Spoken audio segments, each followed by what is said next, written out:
Assalamualaikum warahmatullahi wabarakatuh. Berjumpa lagi dengan saya Ferianti pada pertemuan mata pelajaran Quran Hadis kelas 7 semester ganjil tahun pelajaran 2020-2021 MTS Ma'arif NU 09 Kutawis. Sebelum kita mulai ke pembelajaran, marilah kita awali kegiatan ini dengan membaca basmalah bersama-sama. Bismillahirrahmanirrahim. Baiklah anak-anak, untuk tema dari bab 1, kita akan mempelajari materi tentang Al-Quran dan Hadis sebagai pedoman hidupku. Berdasarkan kompetensi inti nomor 3, aspek pembelajaran yang akan saya sampaikan pada video pembelajaran ini adalah aspek pengetahuan dengan kompetensi dasar memahami kedudukan dan fungsi hadis dalam Islam. Sehingga pada akhir pembelajaran nanti kalian bisa mendefinisikan pengertian Al-Quran dan hadis baik secara bahasa maupun istilah, menyebutkan nama lain Al-Quran, menyebutkan macam-macam hadis, dan menyebutkan fungsi Al-Quran atau hadis.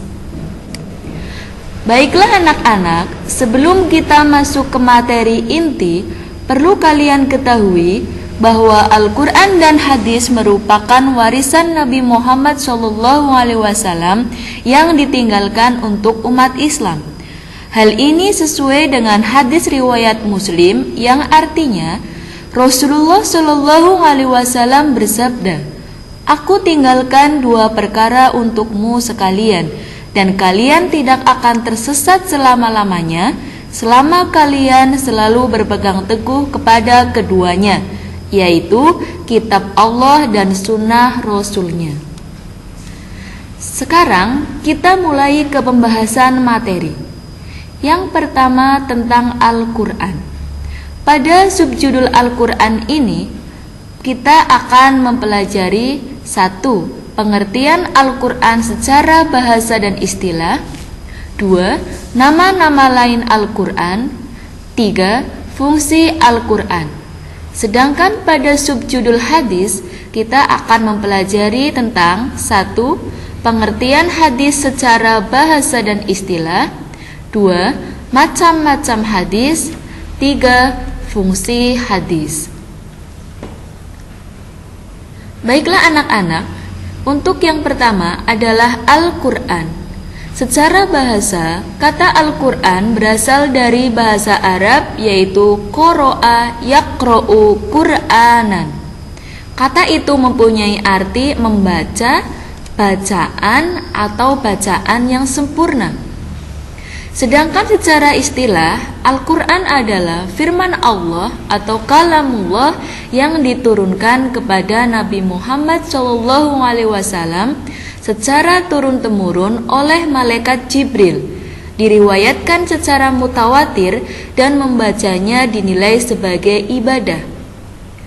Adapun pengertian secara turun-temurun adalah dalam waktu 22 tahun, 2 bulan, 22 hari, atau jika dibulatkan menjadi 23 tahun, dengan pembagian 13 tahun di Mekah dan 10 tahun di Madinah. Oleh karena itu, ada nama surat yang kita namai sebagai surat Makkiyah dan ada juga surat Madaniyah. Selanjutnya, peristiwa turunnya Al-Quran ini kita kenal dengan peristiwa Nuzulul Quran, yaitu kita peringati setiap tanggal 17 Ramadan. Nama-nama lain Al-Quran. Ada banyak nama-nama lain Al-Quran, dan beberapa di antaranya yaitu 1. Al-Kitab, artinya kitab Allah. 2. Al-Huda, artinya petunjuk. 3. Al-Furqan, artinya pembeda antara yang hak dengan yang batil. 4. Asy-Syifa, artinya obat. 5. An-Nur artinya cahaya. 6. Al-Bayan artinya penjelas. Dan Az-Zikru artinya peringatan. Selanjutnya tentang fungsi Al-Quran secara umum.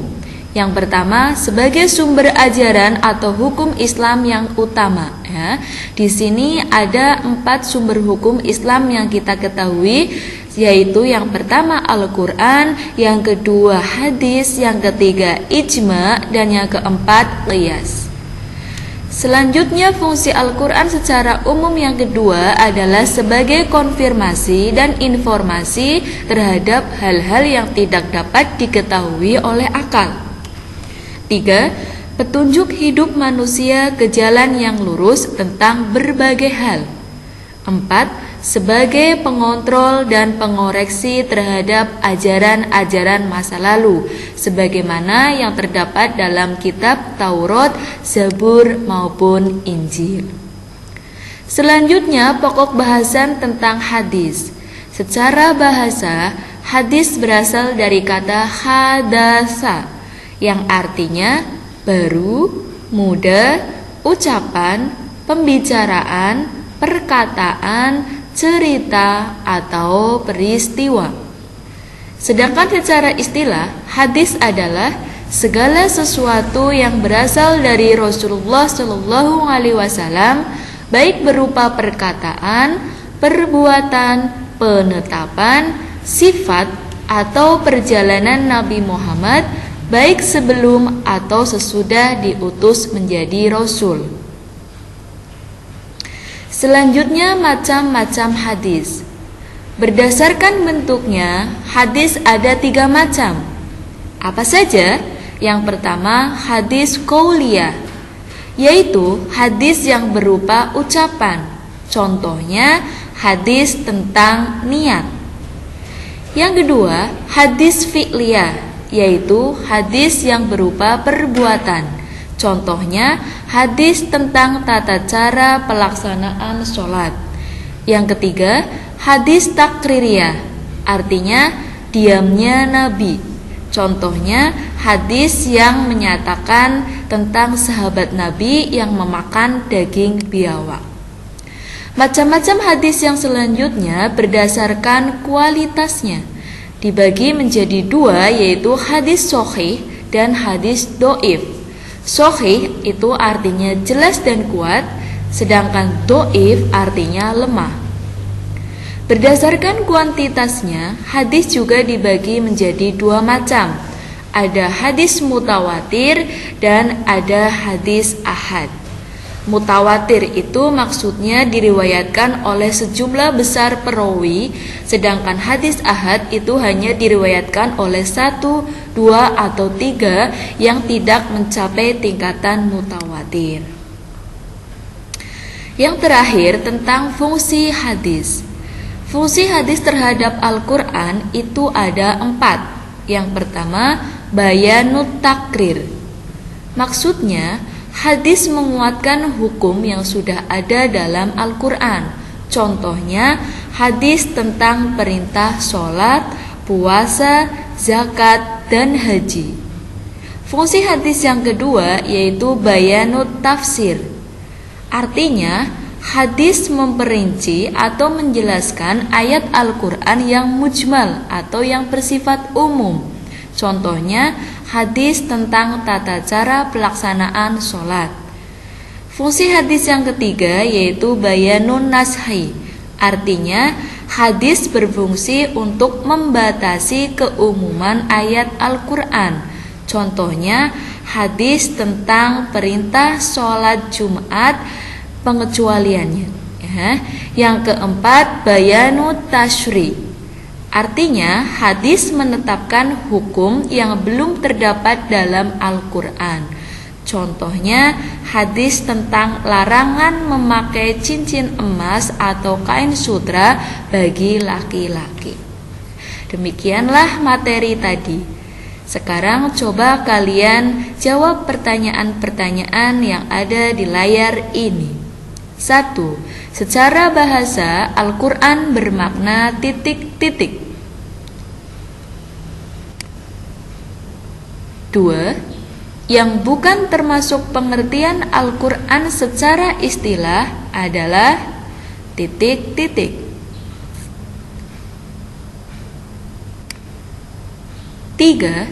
Salah satu nama lain Al-Quran adalah Az-Zikru, yang artinya titik-titik. 4. Sumber hukum Islam yang pertama dan utama adalah titik-titik. 5. Yang bukan termasuk nama lain Al-Quran adalah titik-titik. 6. Di bawah ini merupakan nama lain hadis adalah titik-titik. 7. Secara istilah hadis memiliki unsur-unsur titik-titik.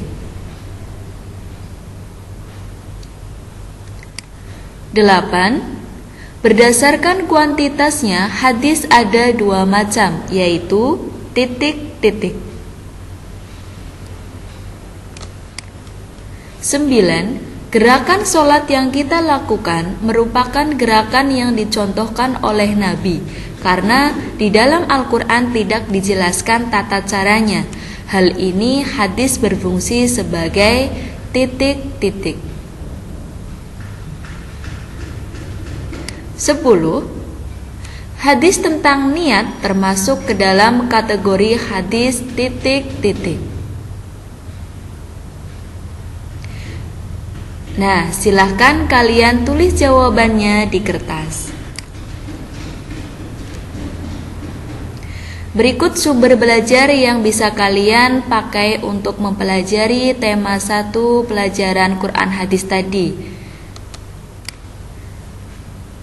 Demikianlah video pembelajaran ini, semoga bermanfaat untuk kita semua.